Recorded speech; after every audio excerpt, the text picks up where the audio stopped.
Pronto, agora foi. Então, eu vou apresentar a Roberta para vocês. Boa noite, gente.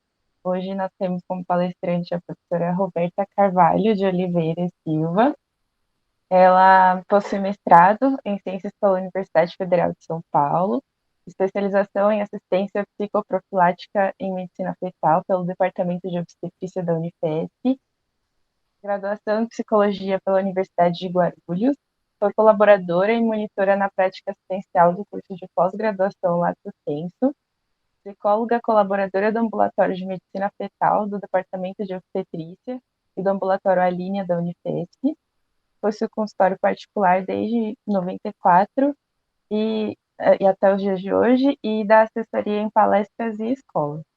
E hoje a gente vai falar um pouco sobre o papel da rede de apoio na gestação e puerpério, e eu passo a palavra para ela. Obrigada, eu agradeço muito o convite. É sempre muito bom poder dividir, né, com quem cuida.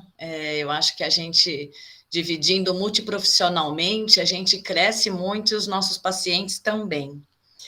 Então, é muito prazer estar aqui. Acho que eu vou fazer uma apresentação e mais fácil que a gente faça as perguntas no final, mas como eu gosto muito de conversar também, se no meio do caminho alguém quiser falar, é só dar um alô, tá bom? Eu vou Bom, fazer se fizer alguma pergunta no chat, a gente pode ler também. isso, eu agradeço, viu, Juliana, que aí você me auxilia, né? Então, eu vou começar a compartilhar aqui, depois eu só vou pedir para você me avisar se está compartilhando, porque depois eu não consigo ver mais, né? Tá bom.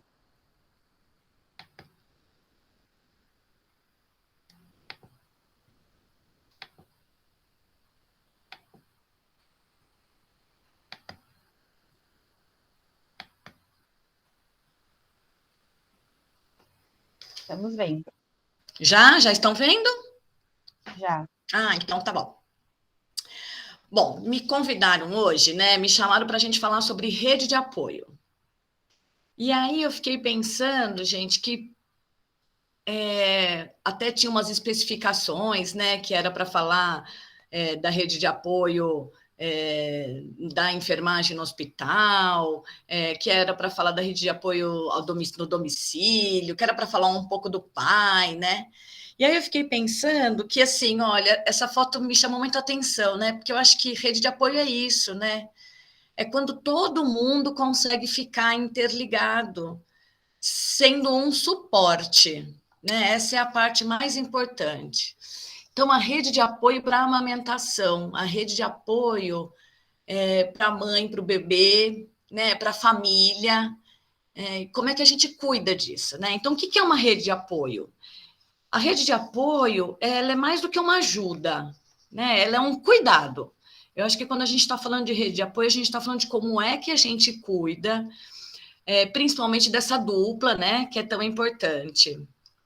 E a gente precisa fazer o quê para fazer uma rede de apoio, né? A gente precisa ouvir, a gente precisa observar, a gente precisa entender o que está acontecendo.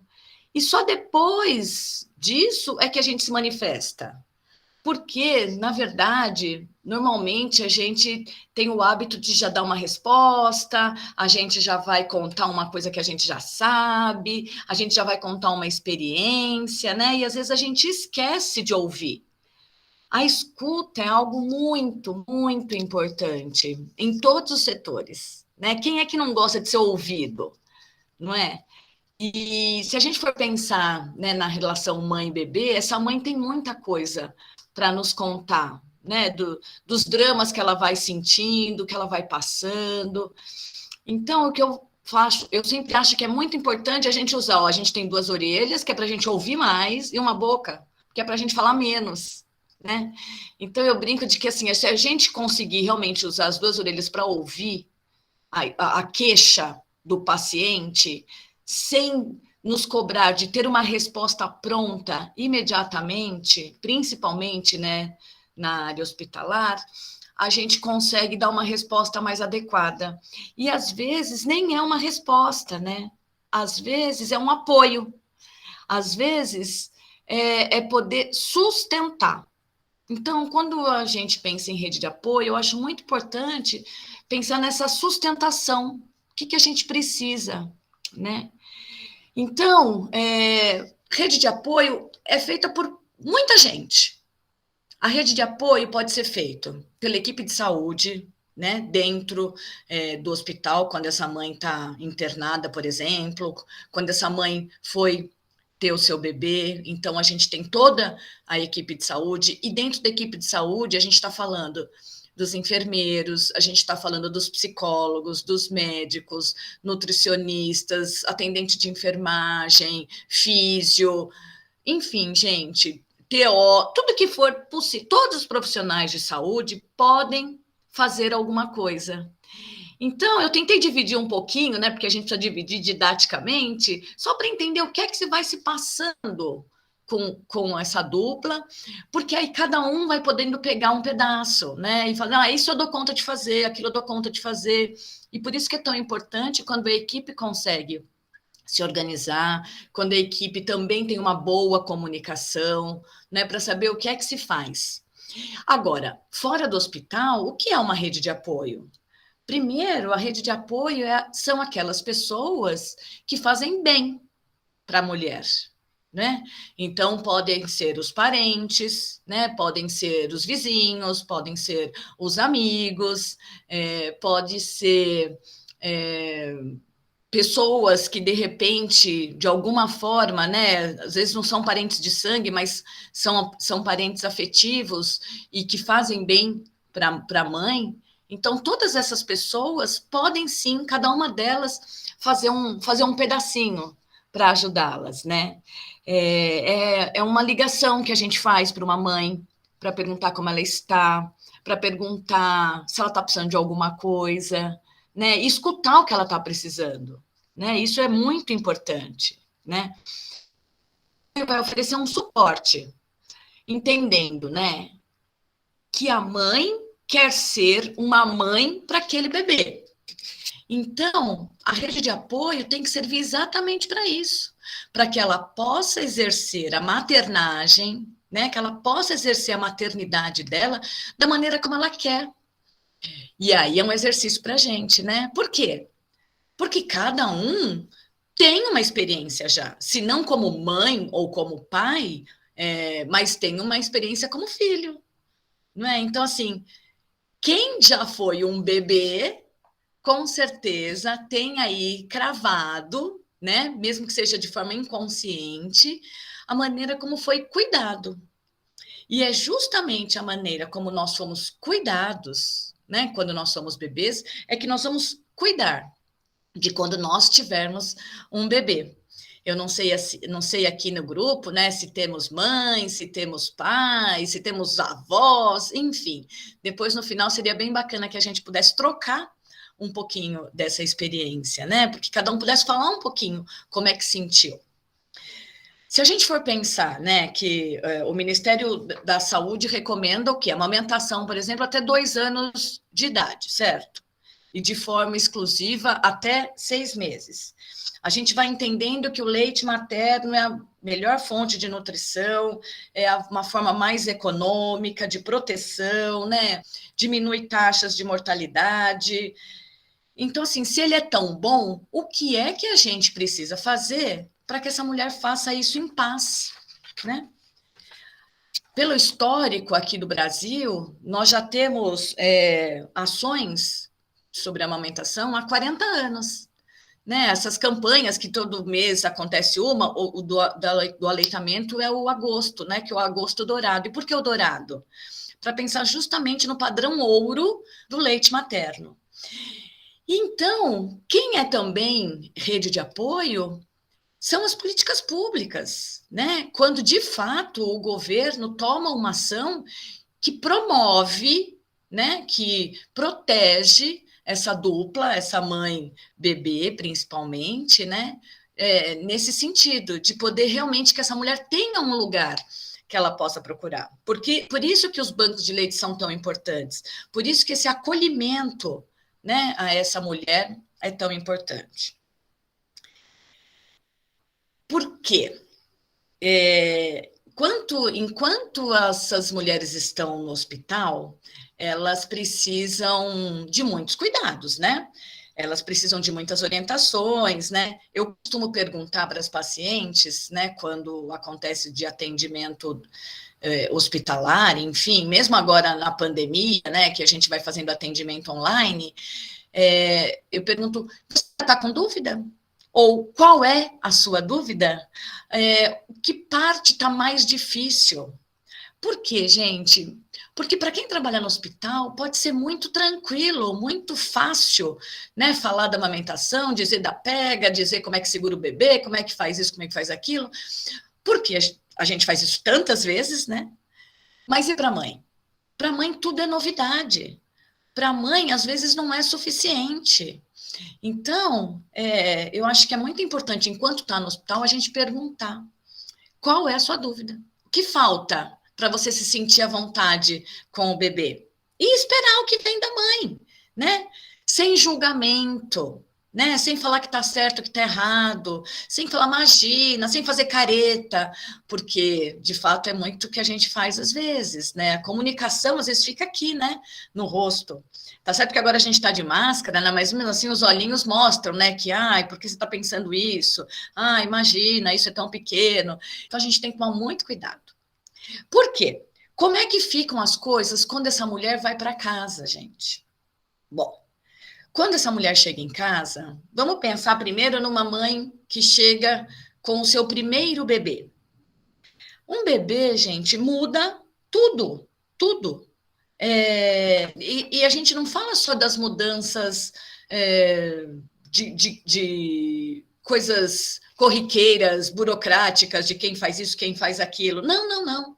Quando chega alguém em casa, gente, desde o bichinho de estimação até os avós, tudo muda. Porque muda o papel social, porque muda o meu lugar nessa família. Então, se essa mulher chega com o seu primeiro bebê, primeiro que ela deixa de ser só mulher, só entre aspas, né, gente? Entendo, esposa, filha, mas agora ela passa a ser mãe. E quem era mãe passa a ser avó, né? E quem era avó passa a ser bisa. E ou quando essa mulher chega com um segundo, com um terceiro, aquele primeiro virou o filho mais velho. Ou seja, gente, todo mundo vai mudando um pouco de lugar. O homem também. Se é o primeiro filho, ele passa de homem, né, e filho a pai. E os pais deles também vão trocar um lugar. Leva um tempo para todo mundo conseguir se adaptar a isso. Leva um tempo para a mulher se adaptar a esse novo papel. E todos da família também se adaptarem, né? Cada família tem a sua história, né? Cada família tem a sua experiência. E por isso não tem fórmula mágica. Né? A gente não consegue tirar da gaveta uma fórmula para resolver e solucionar todos os problemas. Não temos. O que a gente precisa fazer? A gente precisa ouvir. Por quê? Porque uma coisa eu garanto para vocês: mesmo que a grávida pareça o mais tranquila possível, mais calma, no fundo, tem um tanto de ansiedade nessa mulher, né? Principalmente porque dentro da mulher sempre tem muita ambivalência, desde a gravidez, né? Desde a gestação. É muito comum, faz parte, é normal que a mulher se sinta ambivalente. E ambivalente como? Ah, uma hora eu estou muito feliz porque eu estou grávida, porque era o meu sonho, porque eu queria, ou então porque esse bebê chegou, e daqui 5 minutos eu já não estou mais tão bem. E daqui 5 minutos eu estou com dúvida. E daqui 5 minutos eu tenho medo. Daqui 5 minutos eu tenho preocupação. Será que esse bebê está bem? Será que esse bebê está se desenvolvendo? Será que eu vou ser uma boa mãe? Será que eu vou dar conta? O que eu faço com o meu trabalho? Eu vou perder o trabalho? Eu não quero mais trabalhar? Enfim. Então, essa ambivalência entre o querer e não querer, o ser bom e ser ruim, o ser feliz e o ser triste, acompanha toda grávida. E vai acompanhar a mãe, né? Principalmente nos primeiros dias. Se ela é cercada, né, por pessoas que têm uma boa escuta, que organizam a vida, ajudam ela a organizar a vida a partir do que ela quer, fica tudo mais fácil. Por isso que eu sempre falo para a grávida que ela é o personagem principal. Então, ela precisa dizer. e ela precisa dizer exatamente o que ela precisa. Por quê? Porque a avó pode até dizer lá que criou não sei quantos, pode lá querer dizer que tem que comer tal coisa, e às vezes, sem querer, as pessoas que estão ao redor atropelam, né? Nós também, às vezes, né, dentro do hospital, sem querer, também atropelamos. Às vezes, porque temos 300.000 pacientes para atender, porque temos muita demanda, porque tem muita coisa para fazer, então a gente vai a toque de caixa. E essa mulher continua muitas vezes nesse ritmo, né? Então a gente precisa tomar muito cuidado. Essas grávidas e mães, né, recém-paridas, se cobram muito. Por quê? Porque a mídia só coloca coisas lindas e maravilhosas, né, gente? Nenhuma rede social vai trazer os perrengues que as pessoas passam. E aí eu fico pensando, que bom que existem alguns blogs, né? Que bom que existem alguns grupos que é para mostrar a maternidade real. Porque senão é tudo lindo e maravilhoso, os bebês são todos rechonchudos, as mães estão todas coradas, os cabelos penteados, quer dizer, tudo parece tão bem, tão feliz. E aí a mãe, recém-mãe ou grávida, quando se vê naquele momento de que, nossa, mas parece que eu não estou sentindo isso. Nossa, mas parece que essa alegria não vem. Pronto, é o suficiente para plantar a sementinha da discórdia dentro dessa mulher. E aí ela começa a achar que tem alguma coisa errada, ou tem alguma coisa errada com ela, ou tem alguma coisa errada com o bebê, ou tem alguma coisa errada com tudo. E esse achar que tem algo errado vai tomando uma proporção sem fim. E aí, olha que interessante, eu achei aqui. E aí eu queria dividir um pouquinho com vocês, porque eu imagino que todos vocês, em algum momento, já ouviram isso. Ou enquanto profissionais de saúde ouviram uma mãe falando, ou porque já passaram pela maternidade, já ouviram um pouco isso. Então, tem alguns palpites, né, que são muito dolorosos, são cruéis, né? Um deles é assim, ó, criei meus filhos com fórmula e são todos saudáveis. Aí foi lá a avó que contou de 1900 e alguma coisa. Aí vem a outra e diz, muito colo estraga. Vem outro e diz, ai, o médico às vezes, vamos dar um reforço, né? Acho que é melhor. Infelizmente, a gente ouve também isso, né? Tem outro que diz, não coma tanto, desse jeito você vai, nunca vai voltar ao peso de antes, né? Ou olha, ele está fazendo seu peito de chupeta. Olha, ele só. Gente, olha a quantidade, e esses são só alguns, hein? Eu achei. Se a gente continuar procurando, nós vamos encontrar milhões de outros. E aí, né, nessa minha pesquisa de artigos, de blogs, para poder dividir um pouquinho com vocês, eu ouvi uma que eu adorei e que é esse aqui, ó. Troca o palpite por uma marmitinha. Troca o palpite por uma marmita. E eu achei genial. Porque assim, ó, ao invés de você dizer, né, o que está acontecendo, ao invés de você ir lá e falar, olha, seu bebê tem isso, seu bebê tem aquilo, ele está com fome, ele está com frio, ele está com blusa, tá assim, enfim. Ao invés de você ir lá dizer, leva uma comidinha para a grávida.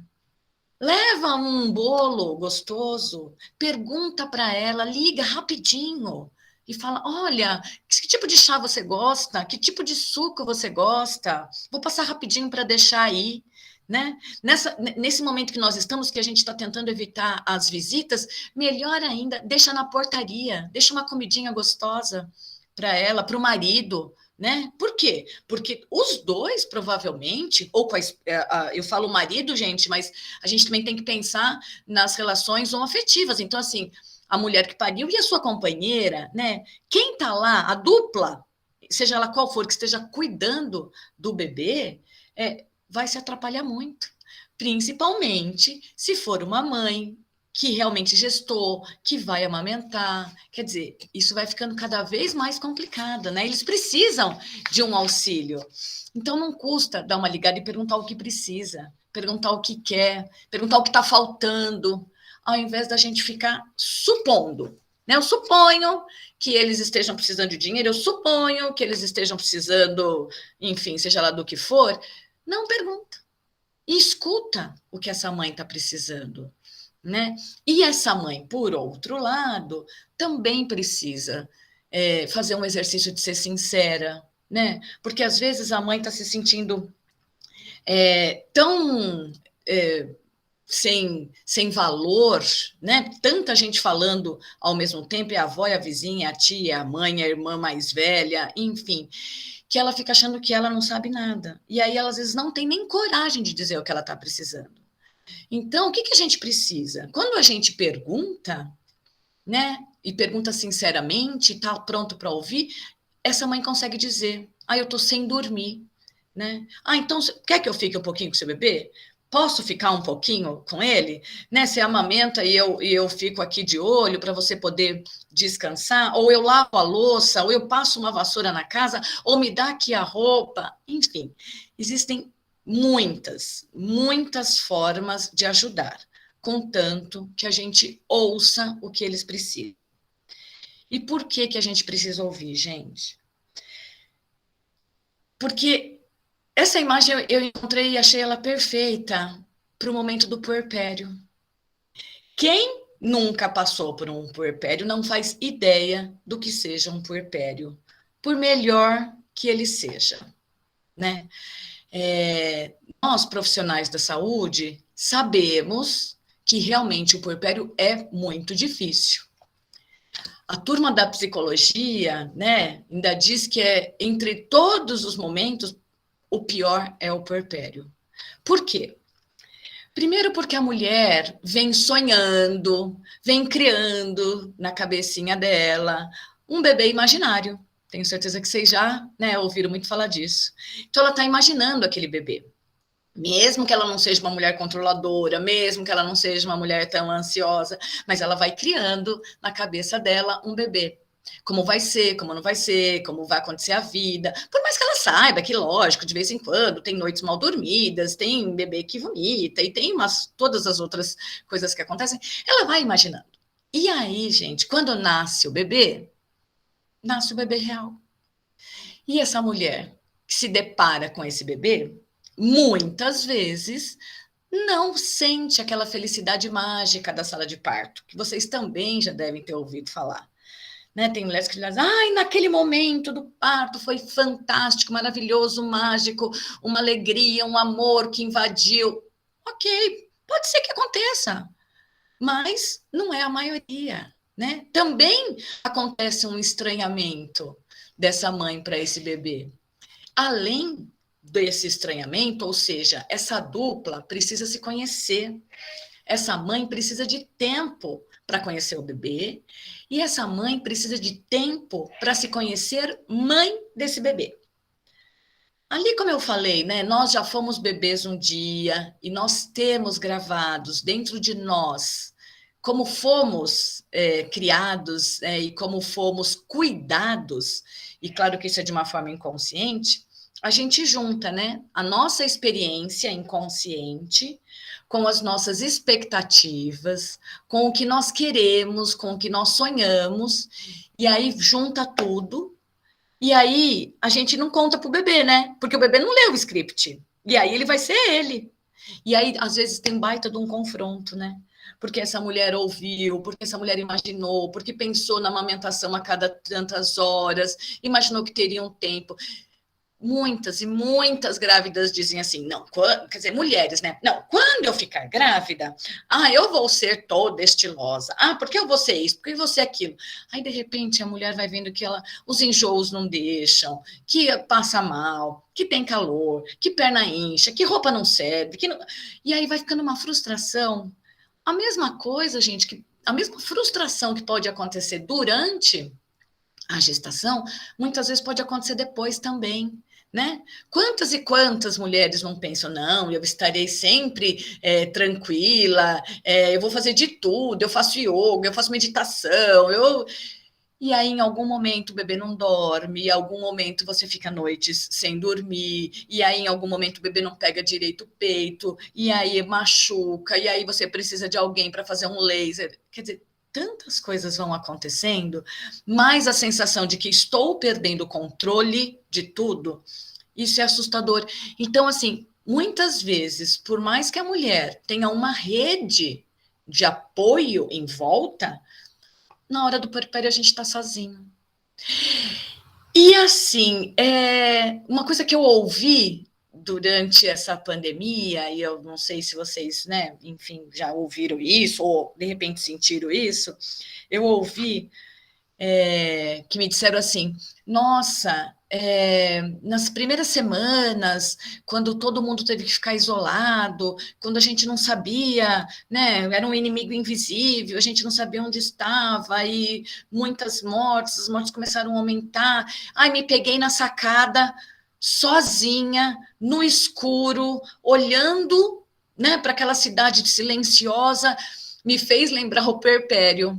E eu achei isso tão interessante, né? Porque quem passou pelo puerpério e passa por alguma situação que são assim mais difíceis, que são mais angustiantes, lembra um pouco disso, né? E puerpério, gente, se a gente for pensar, né, para uma alta médica, o puerpério, o médico dá 40 dias, não é isso? 40 dias, a mulher tem alta. Mas a gente está falando de uma alta, né, praticamente biológica, porque o médico vai liberar para fazer pequenas atividades, vai liberar para a vida sexual, vai liberar, né, para a mulher começar a tomar, pede algumas coisas da vida. Só que a psicologia defende que o puerpério vai até o primeiro ano de vida. E eu digo mais, dentro de algumas atividades da psicologia, ainda se fala em 2 anos de puerpério. Eu acho que falar de um ano é muito importante. A mulher fica assim em puerpério até o primeiro ano de vida, porque são tantas mudanças, né? A hora que a mulher começa a se acostumar com aquele bebê, começa a entrar no ritmo, tem um salto de crescimento e o bebê muda. Aí o bebê muda o ritmo de sono, o bebê muda o ritmo da mamada, o bebê muda alguma coisa, e aí tem vacina, e aí tem dente, e aí tem gatinhar, tem sentar, ai, até ficar de pé. Ou seja, esse espaço de tempo é um tempo muito longo, né? E que a mulher precisa estar muito atenta, principalmente às suas questões emocionais. Sabe por quê? Porque a gente vai falar dessas duas coisas muito importantes que acontecem nessa fase do puerpério e que para nós, né, profissionais da saúde, precisamos muito ficar atentos, que é o baby blues e a depressão pós-parto. A gente tem que ficar atento. Primeiro, para a gente não ficar assustado. Primeiro, para a gente não ter que pedir uma interconsulta da psiquiatria antes da hora. Para a gente não se assustar, não assustar a mulher. E mais, para que a gente possa fazer uma boa orientação. O que é esse baby blues? O baby blues, gente, é como se fosse uma melancolia profunda, uma tristeza que vem do nada e que ela toma conta da mulher, de repente. Esse baby blues, né, as pesquisas mudam um pouquinho, né? Alguns dizem que é a partir do terceiro dia, que é justamente na descida do leite, uns dizem que é o sétimo dia, enfim. Eu gosto de pensar o seguinte, que o baby blues ele pode se instalar, né? Na primeira semana, e aí 2 dias para cá, 3 dias para lá, e ele vai sim até o primeiro mês, né? Quando o médico faz lá a consulta dos 40 dias, ainda é normal que essa mulher esteja em baby blues, que é essa melancolia, essa tristeza. Essa mulher olha para o bebê, olha muitas vezes para casa e diz: Meu Deus, era tudo que eu queria, mas eu não sei o que eu não sei o que eu estou sentindo. Ela tem vontade de chorar, ela chora muito, ela se sente desanimada, ela não se sente capaz de cuidar, ela fica muito amedrontada com isso, às vezes tem vontade de sair correndo. São sintomas que a gente vai ouvindo da mulher, né? Bom, mas aí, Roberto, parece que esse baby blues é uma depressão pós-parto, mas o que, que diferencia o que é a depressão, o que é o baby blues? Eu percebo, gente, que o que diferencia a depressão pós-parto do baby blues não são os sintomas, porque os sintomas são muito, muito parecidos. Mas, na verdade, o que diferencia é a intensidade. A intensidade de um e de outro é bem diferente. Por quê? Porque o baby blues, ele não deixa a mulher inativa, ou seja, ela consegue pegar o bebê, ela consegue amamentar, ela consegue dar conta dele, apesar de chorar, apesar da tristeza, apesar do medo. Na depressão pós-parto, muitas vezes não. Muitas vezes, na depressão pós-parto, o bebê está chorando e a mulher está com o olhar vazio, lá longe, como se ela não tivesse nem ouvido. E aí, quem está perto da mulher fala: Você não está ouvindo? O bebê está chorando. Ela: Não ouvi. Ah. Ou então a mulher começa a deixar os cuidados do bebê para outra pessoa. E aí é que mora o perigo, né? Por quê? Porque se a gente não tem uma boa rede de apoio fora do hospital, né, que esteja acompanhando essa mulher, uma rede de apoio social, se ela não tem essa rede, quem é que vai observar isso? Porque muitas vezes a mulher não vai levar esse assunto para o pediatra na primeira consulta. Às vezes, ela não vai levar para o médico essa estranheza, até porque muitas mulheres se sentem envergonhadas de sentir isso, né? Se sentem culpadas por causa daqueles palpites lá, né? Que eu mostrei para vocês, que é tanta gente falando tanta coisa, que a mulher vai se sentindo acuada. Então, muitas vezes ela não fala. E se ela não tem uma rede de apoio que observa, não tem como diagnosticar. Então, o quanto é importante essa rede de apoio até para isso. Porque o baby blues, quando, né, a mulher está em baby blues, muitas vezes bastam umas horinhas de sono, basta alguém dizer: ai, olha, trouxe o chá que você queria, trouxe aquele bolo que você gosta, vim aqui ficar um pouquinho com você. Quando a mulher quer, é lógico.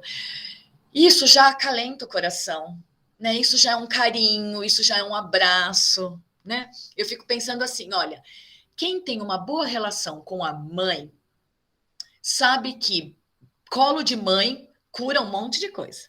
Beijo de mãe cura um monte de coisa. Abraço de mãe cuida e cura uma série de coisas, né? Então, o que essa mulher que acabou de ser mãe precisa é justamente disso, é quase um colo de mãe. E esse colo de mãe é simbolizado através disso, né? De carinho, de cuidado, de abraço, de tô aqui, de um elogio, de um incentivo, né? De dizer, nossa, tá amamentando, ele tá mamando super bem. Ai, eu sei que é difícil. É poder dizer para a mãe que a gente sabe o quanto é doloroso, o quanto é difícil, né? O quanto não é fácil ficar sem dormir. Gente, a gente começa a ficar sem dormir, a gente dorme sem dormir uma noite, sem dormir duas. Pronto, daqui a pouco o raciocínio já não está mais funcionando, né? Você já não consegue diferenciar o certo e errado, você não sabe se você foi, se está na sala, você não sabe se está indo para a cozinha, se você está voltando, a mulher começa a ficar confusa. Então, assim, é uma exaustão o começo de vida do bebê. Agora, se essa mulher é entendida, né, pela sua companheira, pelo seu companheiro, diz: deixa aqui que eu fico um pouquinho, deixa aqui que eu vai tomar um banho, você tá cansada, a mulher tá sem lavar o cabelo não sei quantos dias, porque ela fica preocupada com o bebê. Então, assim, o baby blues, quando e eu vou dizer só, mas por favor, não entendam que eu esteja diminuindo, porque eu não estou, mas quando é só um baby blues, esse cuidado, essa rede que cuida e que apoia e que sustenta faz com que ele desapareça. Então, aos poucos, a mulher volta a ficar tranquila, volta a acreditar nela, e de fato é como se fosse uma nuvenzinha que só passa e o vento leva. A depressão não. Quando se instala a depressão, ela realmente é mais pesada e ela de fato não deixa com que a mulher consiga fazer as suas atividades. E o perigo também disso é que a rede de apoio pegue o bebê. Porque eu costumo dizer que a melhor maneira de cuidar da depressão é deixar o bebê colado na mãe. A rede de apoio está lá para isso. A rede de apoio cuida de tudo, ou seja, cuida da limpeza da casa, cuida da comida, cuida da roupa, cuida das contas, cuida do entorno, cuida da alimentação da grávida, né? Cuida desse entorno para quê? para que ela possa ficar com o bebê, que ela possa cuidar dele, que ela possa se haver com ele. Eu, quando recebo uma mãe, às vezes, né, um médico, né, pede, ou encaminha, enfim, uma mãe na primeira semana, muito comum chegar mães, né, depois da primeira semana no consultório, justamente por isso, porque o médico percebe que tem alguma coisa no olhar dessa mãe, né, percebe que tem alguma coisa que não vai bem. E se a gente consegue escutar essa mãe, consegue dizer, não, olha, é difícil mesmo, isso faz parte, isso vai passar com o tempo, explica o que é baby blues para algumas mães, inclusive, né? Isso realmente vai embora. A depressão não.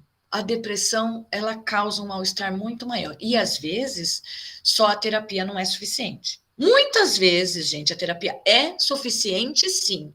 Mesmo nos casos de depressão, numa depressão leve, só a terapia é suficiente. Por quê? Porque a gente faz mais de uma sessão por semana, a mulher tem condições de pôr toda a ansiedade para fora, né? Pode ter condições de pôr todos os medos, mas às vezes não é suficiente. Às vezes a gente precisa de uma medicação, né? Então, pensar que o baby blues, ele não causa essa coisa da mulher ficar inativa, mas ele causa muita confusão, porque causa confusão de sentimentos. Ela fica muito assustada com isso.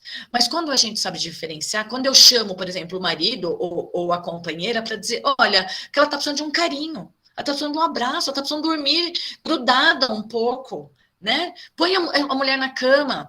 Quantos, gente, já recebi casal de que assim, eles já fizeram logo de cara, o marido não teria, né, muito uma licença paternidade, que infelizmente isso é muito prejudicial aqui no Brasil, o marido não tem muitos dias, então já se faz um combinado logo de cara. O marido vai dormir na sala, a mulher dorme no quarto, fica com o bebê, e eu já recebi mães que ela dizia assim, eu só queria dormir abraçada. Só uma noite eu queria dormir abraçada de novo. Eu nem sei mais como é o cheiro do meu marido.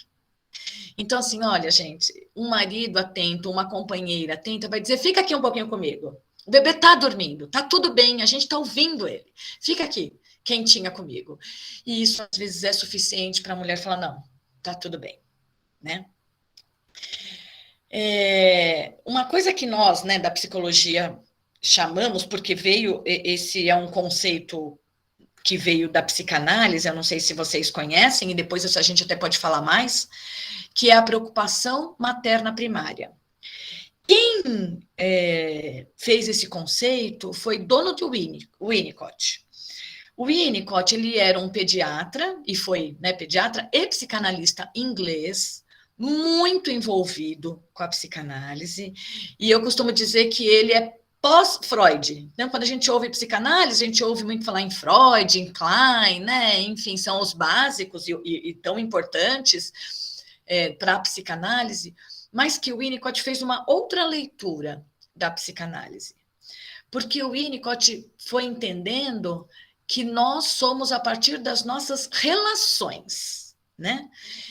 E aí, ele entendeu, depois de tanto cuidar, né, 40 anos cuidando de mães e bebês, ele foi entendendo que essa relação mãe-bebê era muito específica, era muito especial. Tanto que ele deu esse nome, preocupação materna primária, que acontece mais ou menos no terceiro trimestre da gestação. A mulher começa a ficar como? Ela começa a ficar mais voltada para ela mesma, mais introspectiva, mais aérea do que todo momento da gestação. Por quê? Porque é como se estivesse fazendo um mergulho inconscientemente nela bebê, que ela fosse lembrando, né? Se fosse possível lembrar mesmo conscientemente dos próprios cuidados, ela vai se identificando com esse bebê, e isso mais ou menos começa no terceiro trimestre, e ele se estende até os primeiros meses de vida, onde o Winnie fala que tem a primeira mamada, que vai até mais ou menos os 4 meses. Então, essa mulher que vai ficando mais em si mesmada, vai, né, mais retrospectiva, mais introspectiva, vai se ligando mais ao bebê, ela faz isso por quê? Porque ela vai se tornar uma mãe devotada. E o que é uma mãe devotada? É uma mãe que consegue entender o que o bebê está querendo. Agora, vocês acham que é fácil? É no primeiro dia? É na primeira semana? É nas primeiras horas? Claro que não. Mas só essa mãe que conseguiu mergulhar, né, como se fosse um mergulho mesmo nessa fase, que ela vai ficar uns 4, 5 meses dessa maneira, mergulhada nisso, ela vai conseguir dizer logo o que o bebê está sentindo. Então, vocês já devem ter visto mães dizendo assim: ele está com fome, ele está com sono. Eu acho que isso é uma dorzinha, porque esse choro é uma cólica. Esse choro é alguma coisa. Não precisa que ninguém vá palpitar nessa mãe. Ninguém vá falar o que está acontecendo. Ela vai se apropriando desse bebê. É assim, ó. É mais ou menos como essa figura, né? Quando a gente não sabe onde é a mãe, onde é o bebê, se o bebê está dentro, se o bebê está fora, se isso é um abraço, se isso é uma barriga. Porque é uma fusão. A mãe é o bebê e o bebê é a mãe. Eles são como se fosse uma coisa só. E a mulher que consegue se entregar, porque também não são todas que se entregam, tem mulheres que são muito racionais, tem uma dificuldade maior para se entregar, né, a essa fusão. Essa mulher que se entrega, ela passa por esse momento de uma forma mais tranquila, ela passa de uma forma um pouco mais segura, não é? Agora, tudo isso, gente, sem dúvida nenhuma, vai depender de toda a rede de apoio que se tem. Porque aí a mãe vai saber como carregar esse bebê, que horas carregar esse bebê. Essa mãe vai contando para esse bebê o que está acontecendo. A mãe fica atenta aos perigos em volta do bebê, e aí o que eu chamo de perigo é um frio, uma porta que pode bater, um barulho extra, um cachorro que late demais, né? Uma reforma na casa de cima. É a mãe que vai dizer, ele tirar um pouco de roupa porque esquentou. Não, agora acho que ele está com frio, então eu ponho um pouquinho mais. Essa mãe vai ficando tão devotada que ela vai fazendo uma leitura, justamente porque ela está completamente identificada com esse bebê. Mas isso é o que vai acontecendo com a mulher, né? E aí a gente precisa pensar no pai. Ou, né? Eu coloquei o pai aqui porque foi um pedido. Roberta, fale também do papel do pai, né? O que ele pode fazer? Ele pode fazer alguma coisa nesse momento, no momento da amamentação, no momento, né, de que chega um bebê em casa. Por isso eu coloquei a foto aí de um pai com uma filha. Mas a gente precisa pensar no companheiro e na companheira que está junto com essa mulher, né? Que gestou, que pariu, que recebeu esse bebê, e até quando de uma adoção que alguém vai ficar em casa, né, numa licença maternidade, e aí, olha que interessante, né?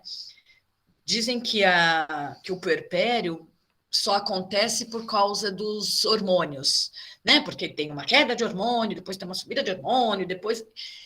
E aí eu vou dizer para vocês, e as mulheres que adotam, que não vão amamentar, que não gestaram? Por que elas têm o puerpério? Por que elas entram no puerpério? Será que é só uma questão biológica? Não, claro que não. Né? Tem a questão biológica, tem a questão psicológica, tem a questão cultural. Né? Os africanos costumam dizer que a gente precisa de uma aldeia inteira para cuidar de um bebê. Então, a gente está pensando aqui agora no companheiro.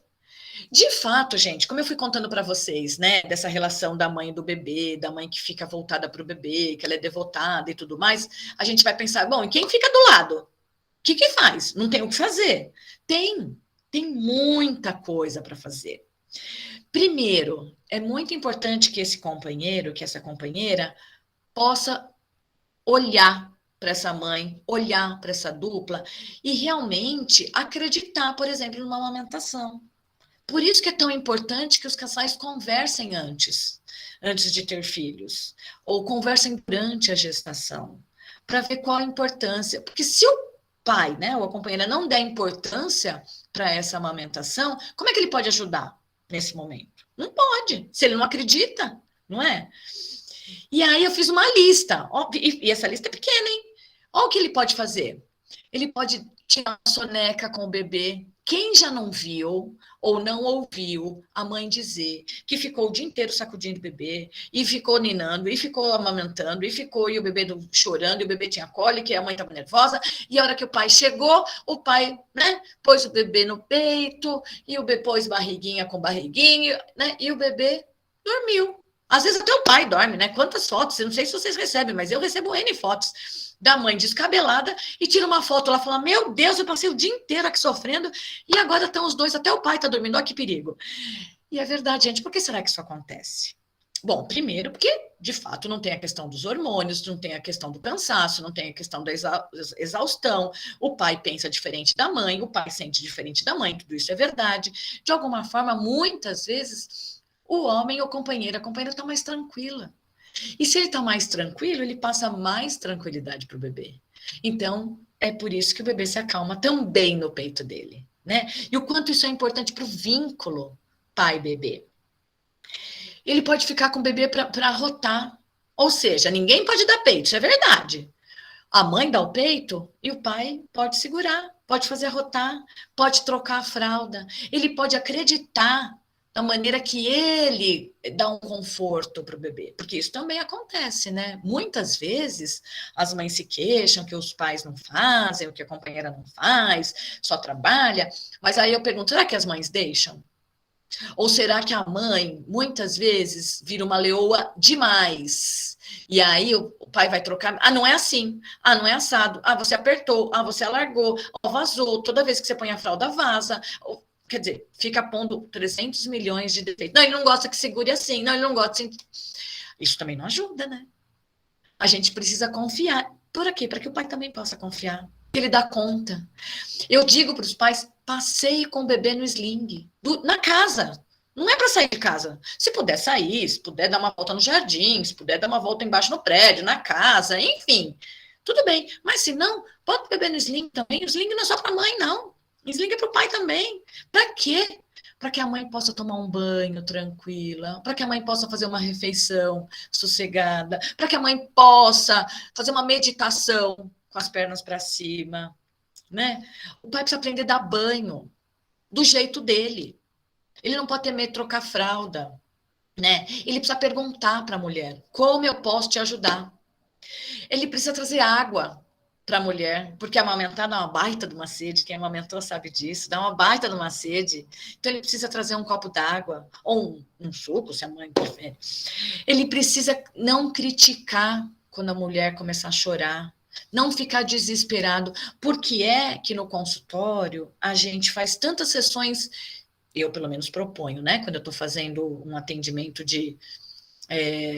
desde a gestação, né? Fazendo um atendimento psicológico aí de pré-natal psicológico, eu chamo também o companheiro, a companheira dessa mulher para mostrar tudo isso, para contar tudo isso, para contar as dificuldades, a contar o que pode acontecer, para que eles possam depois falar, é verdade. Até porque são eles que às vezes me ligam e falam, Roberto, as coisas não estão bem aqui. Fulano está precisando de uma sessão extra hoje, ou essa semana, ou enfim. Por quê? Porque é uma pessoa atenta, é um companheiro atento, né? E isso, gente, estou falando enquanto pai. Vamos pensar um pouquinho enquanto casal? Olha lá, a reinvenção da relação do casal precisa acontecer de uma forma harmoniosa e plena. É fácil que seja harmoniosa e plena? Não, não é. Não é fácil, claro que não. Porque eu mesmo disse, né? A chegada de um bebê atrapalha tudo, bagunça tudo, a vida de todo mundo. Mas vamos começar pensando em comunicação. O casal precisa se comunicar muito bem. A gente precisa aprender a se comunicar, a gente precisa aprender a dizer o que é que incomoda ou o que é que a gente precisa.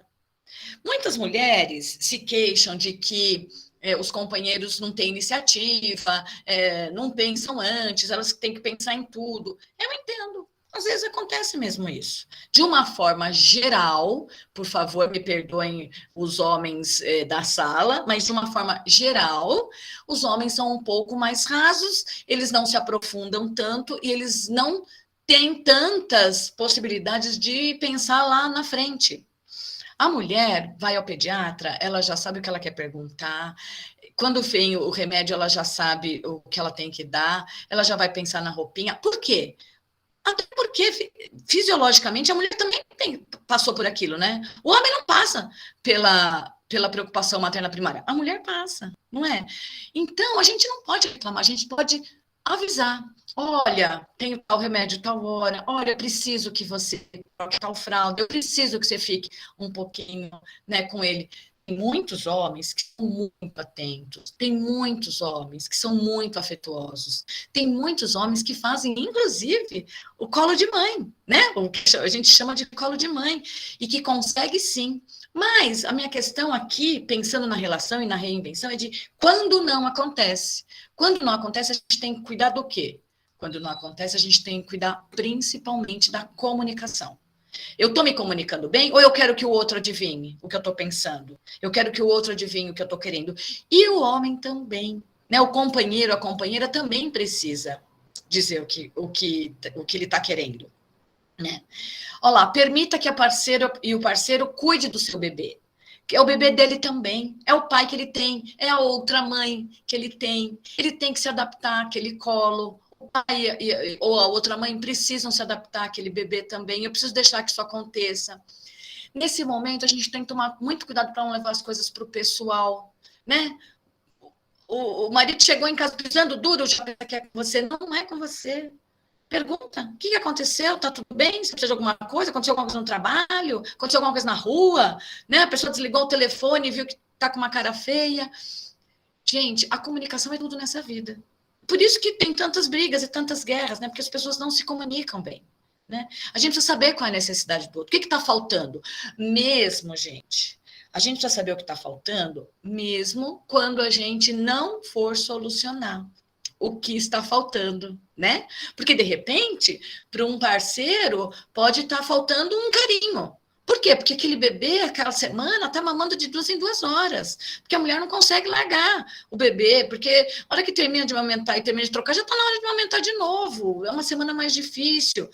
Mas ele pode dizer, olha, eu entendo que está difícil, mas estou com uma saudade de você. Muitas vezes isso já acalma o coração de quem está sentindo falta e de quem está lá querendo também, né? Da mãe que também está querendo dar conta, né? Do seu parceiro, da sua parceira. Mas às vezes não é possível. Mas se a gente entende o que está se passando dentro do outro, fica mais fácil, inclusive para a gente não criar caraminholas. Eu brinco, né, que eu disse que a gente, olha, é melhor criar lagartixa do que expectativas. Por favor, não criem caraminholas, pergunte, converse, fale, né? Não temos bola de cristal no mercado, então a gente precisa ouvir o outro. Vamos tentar estabelecer pequenas rotinas.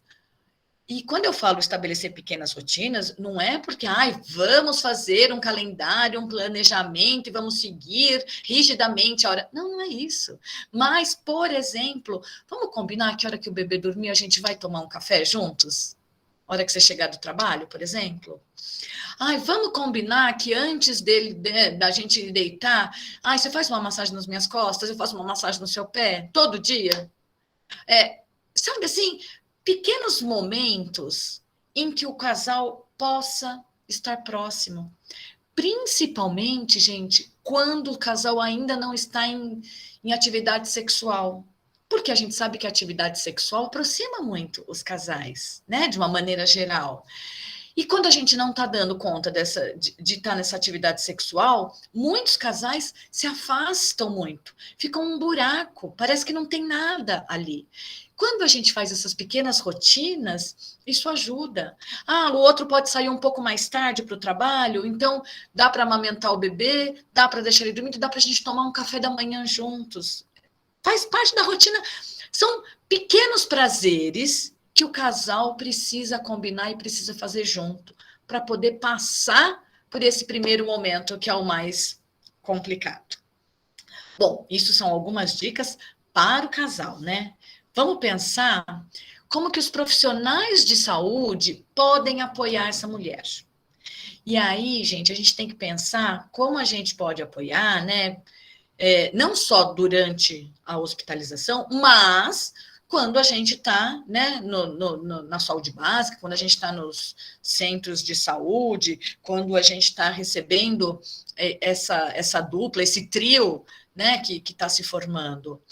A gente pode ajudar como? Acolhendo as mães, respeitando a individualidade e transmitindo confiança. Ou seja, é dizer para a mulher, que diz seu coração? Porque às vezes a mulher fala, ai, será que ele está com frio? Quantas e quantas vezes eu não ouvi isso? Aí eu falo assim para a mãe, põe a mão aqui no peitinho dele, põe a mão nas costas, o que você acha?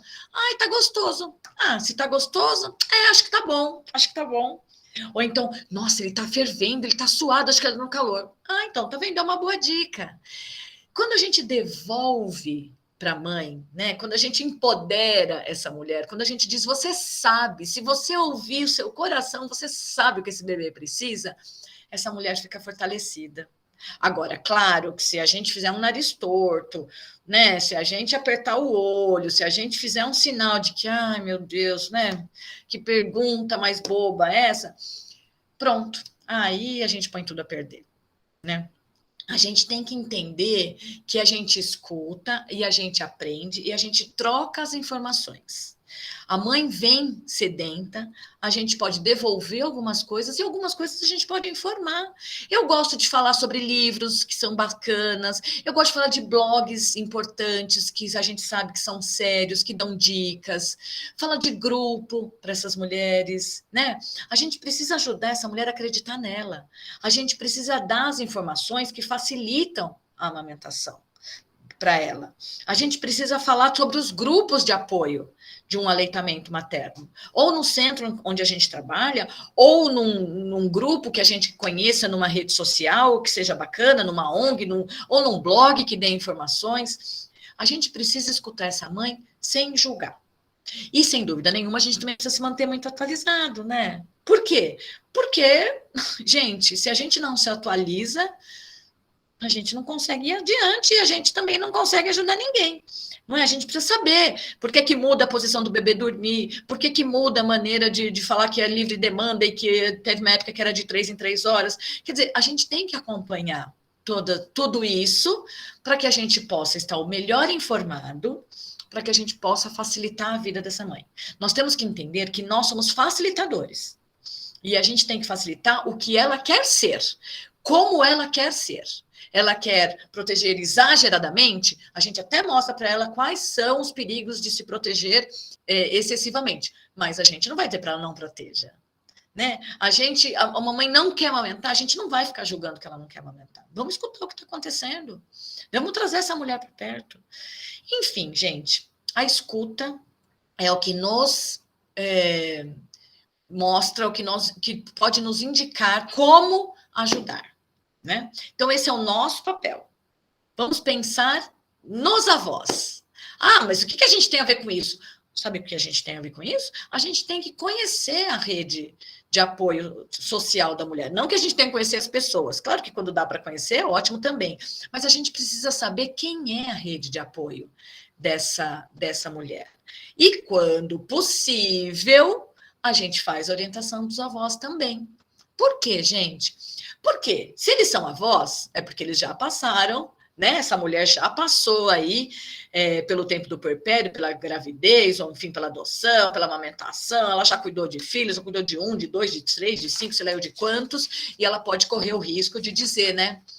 Eu criei 5, nenhum deles teve isso. Eu criei não sei quantos, eu dei leite. Bom, enfim. Todos aqueles palpites que a gente vai trocar por marmitinha, a gente vai trocar por Pix também, hoje em dia, que é mais moderno, né? Enfim, a gente troca essas coisas que não ajudam por coisas que realmente ajudam. No consultório, eu convido a mãe a trazer os avós para uma consulta de família. Às vezes eu faço só com avós, às vezes eu faço avós com os pais, isso vai, lógico, depender de cada família. Por quê, gente? Porque essa avó também vai se tornar, essa mulher vai se tornar avó, né? Quando é um primeiro neto. Ela era só mãe, e aí agora ela é avó. Qual é o risco? Sabe qual é o risco, gente? É o risco dela, entre aspas, roubar esse bebê. Por quê? Porque a filha está fragilizada, porque a filha pode estar no início de depressão pós-parto, pode não estar conseguindo cuidar desse bebê direito, pode estar num baby blues acentuado, e aí a avó identificada com o bebê, né, preocupada com a filha, pode tomar esse bebê dela. Então, o que eu falo? Eu chamo os avós para contar, porque as avós também reclamam que nada que elas falam é atendido, que as filhas não aceitam, que ela, enfim. Eu trago as avós para quê? Para dizer que elas são muito importantes na vida do neto, que elas são muito importantes na vida da filha ou do filho, mas que hoje ela precisa cuidar é da mãe, é do pai. E é da mãe, gente, tanto a avó materna quanto a avó paterna, né? Então, a gente vai dizendo para as avós que elas podem se apropriar, sim, né, dentro do que a filha deixa. Pergunta para a filha, pergunta para a nora, como eu posso te ajudar? E aí a nora tem que ser sincera, eu queria que a senhora lavasse louça para mim, eu queria que lavasse a roupa do bebê, porque, enfim, tá demais. Eu precisava de comida, eu precisava, não sei o que essa filha precisa, não sei o que essa nora precisa. Mas os avós precisam entender que eles estão lá para cuidar da filha e não do bebê, justamente para deixar. Tem um texto lindo, agora falando para vocês, é que eu acabei lembrando e eu não vou conseguir tê-lo aqui, mas é um lindo texto de uma mãe que se torna avó e que ela conta que onde todo mundo via o bebê, ela via a filha. Ela enxergava a filha fragilizada, com dores, com medos, e que ela estava lá para cuidar da filha. E é isso mesmo, gente. Os avós estão para cuidar dos pais, né? Para chamar o filho, para dizer: olha, você precisa disso, você precisa de alguma coisa, você pudesse ajudar dessa forma. Então, gente, é sempre pela escuta, tá bom? E dizendo que eles são importantes, mas que para serem importantes eles precisam ajudar e não atrapalhar. Se eles derem palpite demais e pouca ajuda, não vão ajudar em nada. E para finalizar, a rede de apoio também é das amigas, né? Das conhecidas, dos grupos. É tão importante quando a gente está se sentindo sozinho, e aí eu gostaria que vocês pensassem em várias situações, né? Para quem já teve bebê, para quem ou já esteve grávida, pode, sem dúvida nenhuma, se identificar com outras grávidas, com outras mães recém-mães. Mas em situações em geral, né? Se a gente recebe um diagnóstico difícil, se a gente tem um problema muito complicado, é tão bom quando a gente tem um par próximo. E as amigas que estão gestantes, as amigas que tiveram bebê há pouco tempo, as amigas que já passaram, que estão passando pela mesma situação, sem dúvida nenhuma, essas mulheres podem ajudar muito, né? Agora, gente, é claro que eu digo que elas podem ajudar muito quando elas estão com a saúde mental ok, né? A gente só pode ajudar quando a gente está bem. E a gente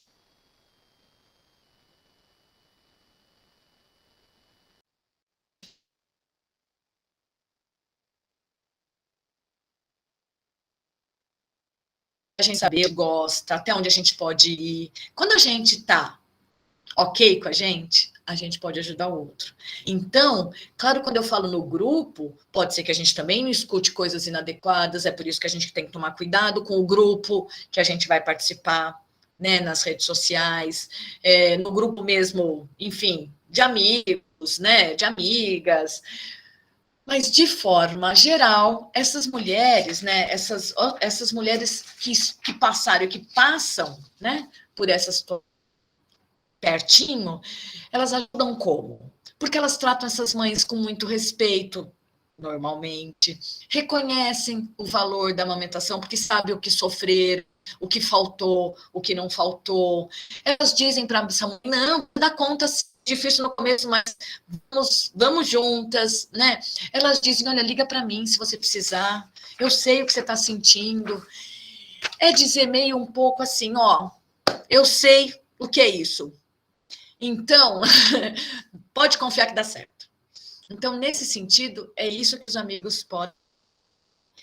Para finalizar, eu trouxe aqui algumas referências, né? Não sei se vocês querem tirar uma foto, se vocês querem marcar de alguma forma, enfim.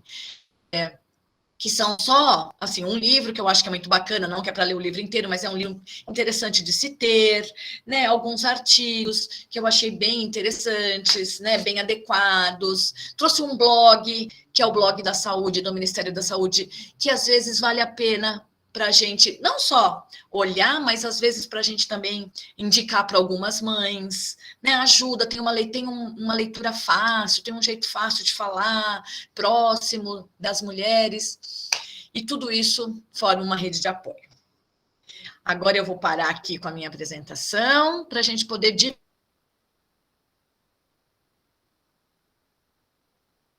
um pouquinho.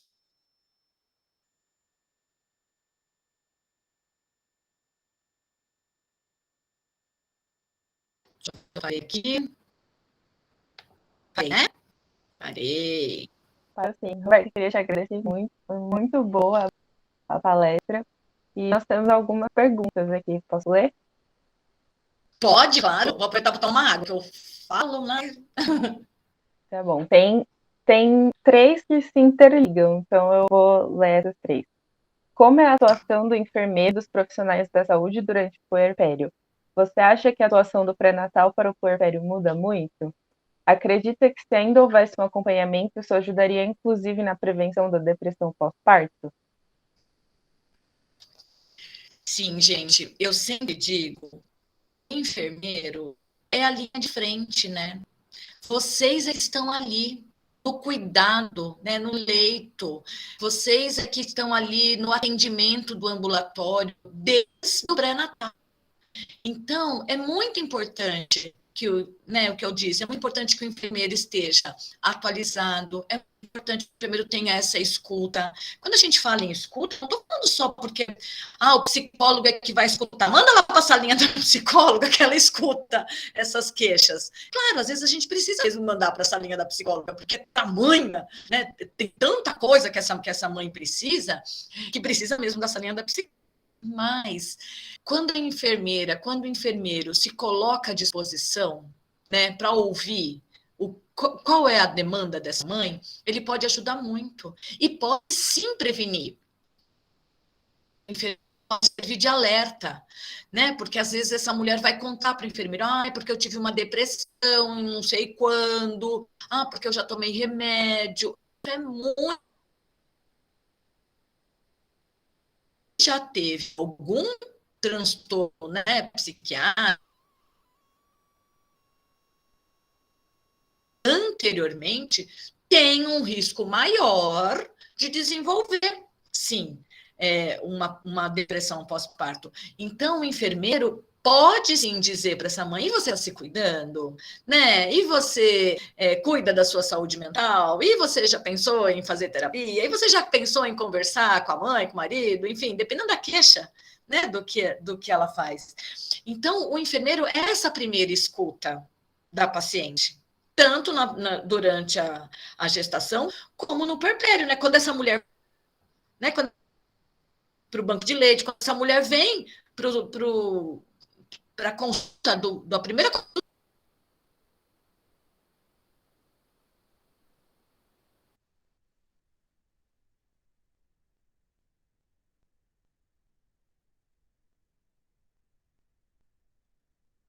às vezes precisa, sim, sem dúvida nenhuma, de um encaminhamento. Então, é muito importante.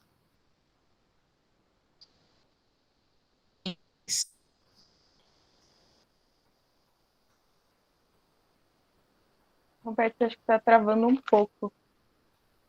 É? Será que não me ouviram? Acho que o finalzinho não, mas o começo da resposta sim. Isso, eu também. Cortou para mim, Roberta, no final. Tá bom, deixa eu só retomar, então, assim, acho que no final, o que eu mais estava dizendo, a importância do enfermeiro ouvir, até para fazer alguns encaminhamentos. Porque, às vezes, o enfermeiro ouve a queixa com empatia, com respeito, tira aquela dúvida e pronto, a mulher sai bem. Mas, às vezes, o enfermeiro percebe que tem algo a mais. Então, justamente é esse olhar do enfermeiro que vai fazer o encaminhamento, muitas vezes, para a saúde mental, né? Para o profissional, para o psicólogo, enfim. Então, eu acho que é muito importante, sim. E, sem dúvida nenhuma, durante o pré-natal, é essencial para evitar que coisas mais graves aconteçam depois, né? E a gente teve mais uma pergunta, eu vou ler aqui também. Oi, Roberta, queria dizer primeiro que a apresentação foi maravilhosa. Você falou sobre como os profissionais da saúde pedem apoio à mãe no puerpério, mas eu gostaria de saber sobre como esse apoio vai acontecer. A mulher que deve procurar por conta própria o centro de saúde ou existe uma procura dos próprios profissionais, como ocorre no pré-natal?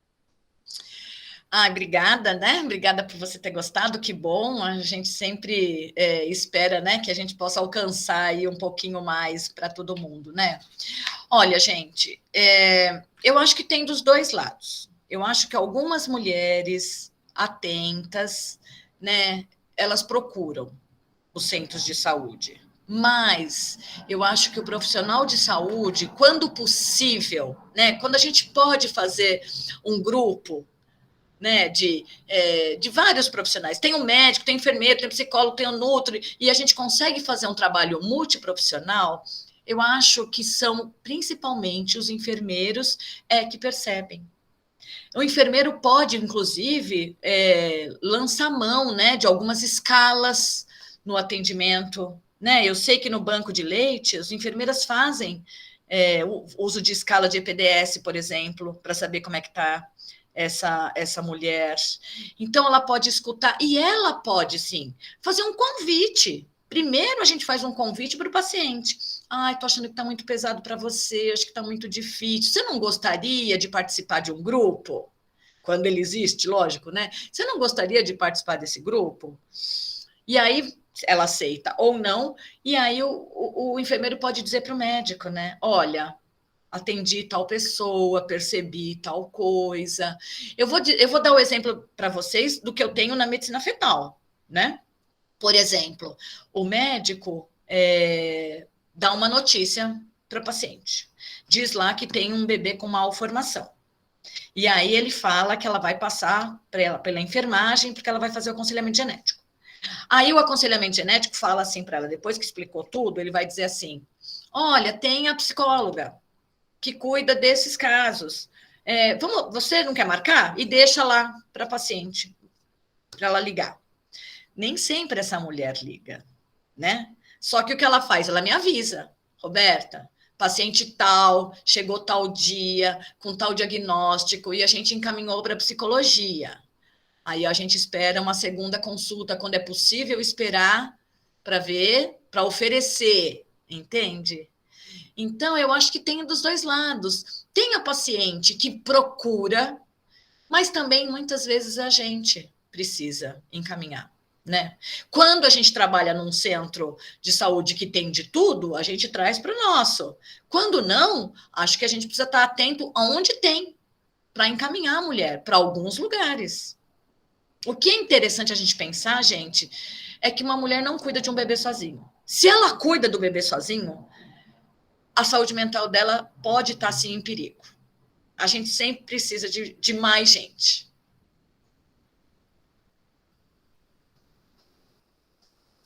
Bom, essas foram as perguntas do Form. Meninas, se vocês quiserem abrir o microfone e fazer mais alguma pergunta. Será que temos muitas mãos aqui? Mães, aliás. Tem a professora Carla. Mas não.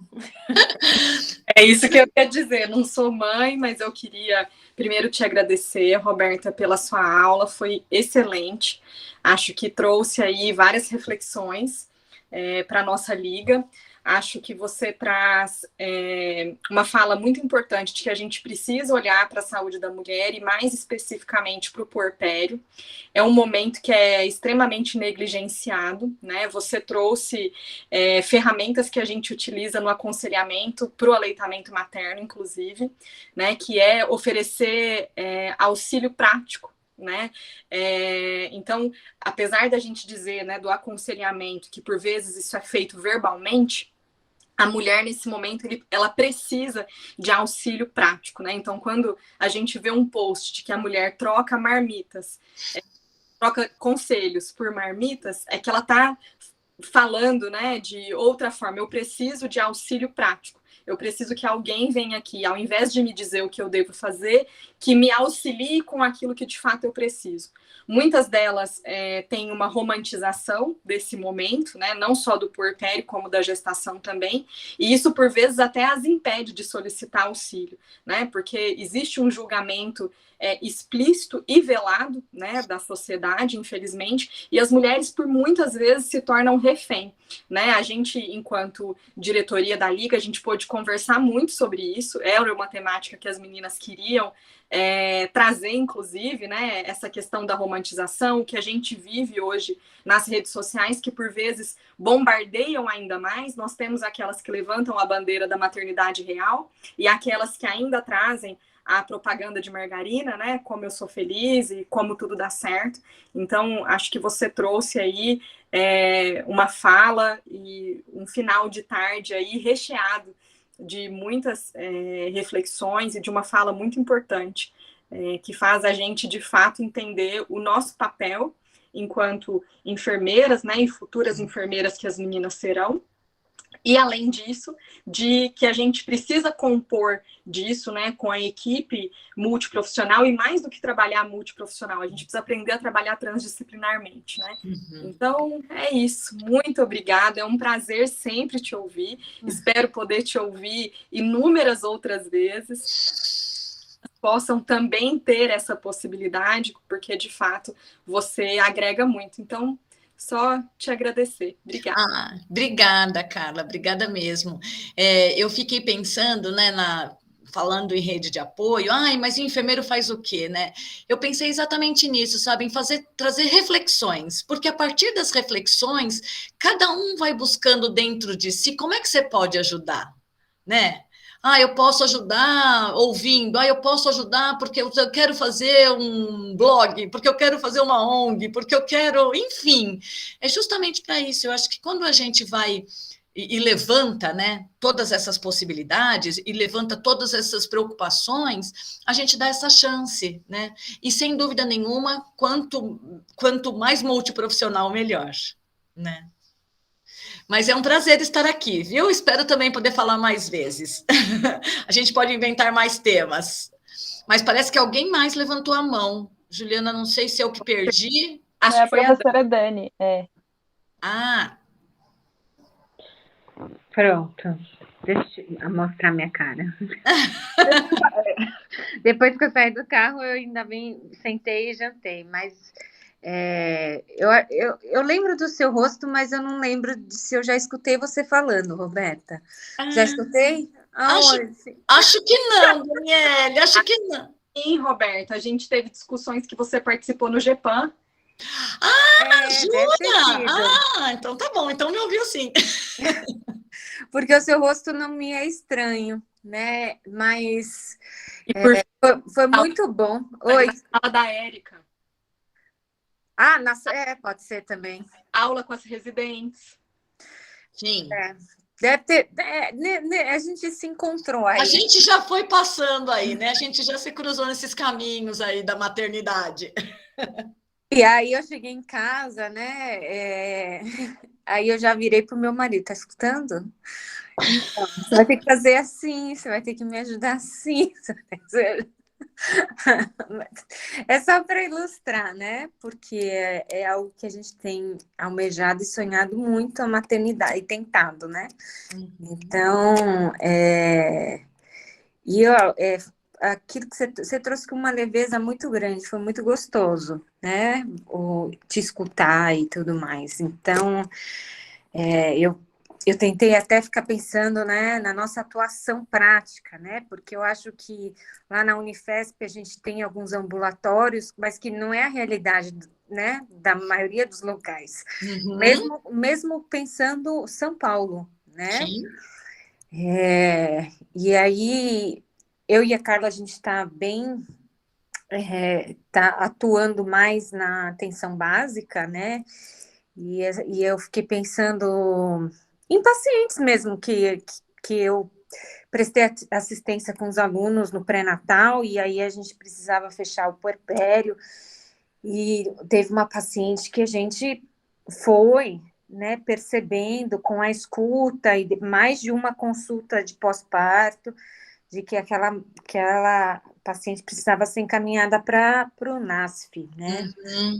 Uhum. Mas foi um caso que a gente pôde, né, passar mais tempo com ela. E isso foi prévio à pandemia. Hoje, com a pandemia, a gente tem visto que, por exemplo, a gente fala que o pré-natal fecha com a consulta de pós-parto, né?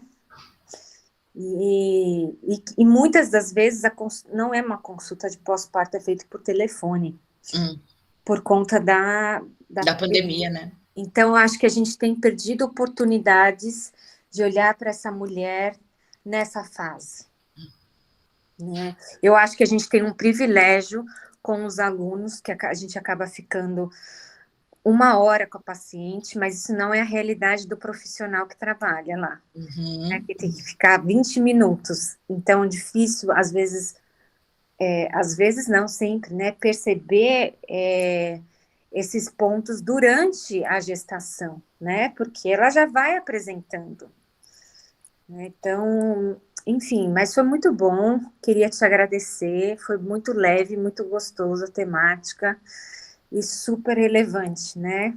Ainda mais para o contexto que nós temos vivido, acho que ser mãe na pandemia também é algo que é muito desafiador, né? Então,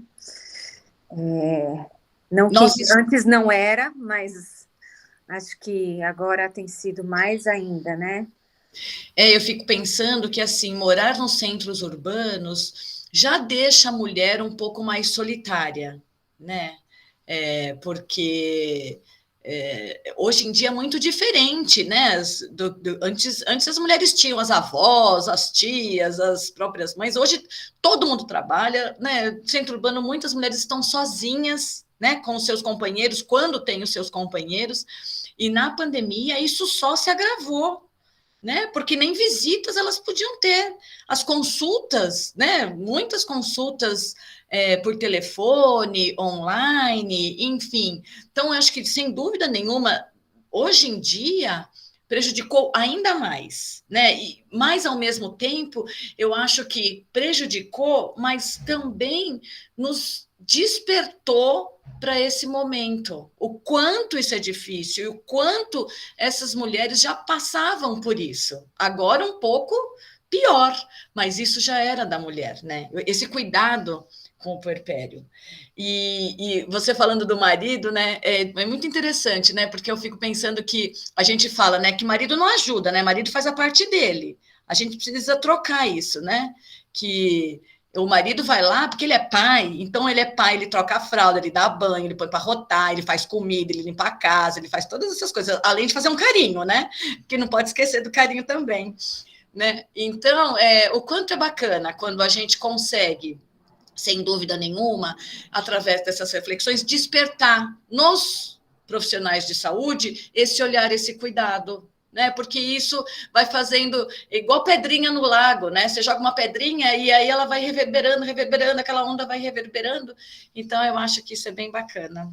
Mas eu queria agradecer também, viu? Estou vendo aqui as meninas, né? Agradecendo, elogiando. Foi um prazer estar aqui, gente. Nós agradecemos, eu te agradeço em nome da Lego, nossa, foi uma palestra incrível, eu amei. E tem Obrigada. vários elogios no chat também, acho que como todo mundo falou, foi super leve e um tema tão importante, às vezes não muito falado, né? Então, Muitas muito vezes obrigada. silenciado, né? Isso mesmo. Ai, Muito muito obrigada obrigada. mesmo. Obrigada a vocês. Até a próxima. Até. Tchau, meninas. Boa noite. Bom